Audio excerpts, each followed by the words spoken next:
Come on a crochet walk with me. So recently here in Texas, we got a bit of rainfall over the past couple weeks, and that brought a lot of mosquitoes. So I made sure to start off with my bug spray, and then I was ready to go. So I have this beach trip in about 2 weeks, and my goal is to have this poncho done by then, which gives me a little bit over 2 weeks. My vision for this poncho is going to be probably about 25 rows, and I'm currently starting off with 10 rows, so I do have quite a bit long to still go. But at the very end, I think at the bottom I kind of want to add seashells to make it a little bit more dangly and like a little bit more flowy. So hopefully we'll see how that goes. I've never done that before though, so if you do have tips on how to add seashells at the very bottom, let me know. But anyways, so as soon as I started my walk and I pulled out my project, I noticed that there were 3 whole big knots all knotted together, and it was just a hot mess. So I ended up having to untangle that, ripping it out, and then I did have to take a little break to tie the knots together at the end. I didn't have any scissors at the time, so it did make it a little bit more challenging, but after about 5 minutes of tying the knots together and getting everything untangled, I was good to go.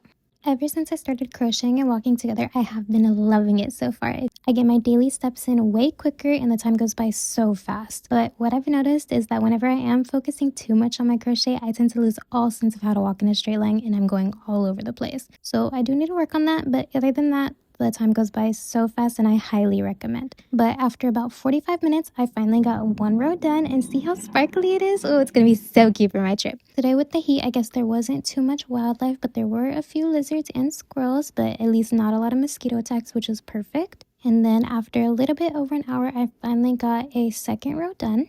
But after that, I was pretty drained, pretty tired, and it was very hot outside, so I decided to just head back to my car and call it a day. I ended up finishing my walk with just over 3 miles and got about 2.5 rows done. So that is officially the halfway mark of my poncho, so I do have a little bit more to go, but still over 2 weeks. So I should be completely fine. But anyways, stay tuned for the final results. Bye!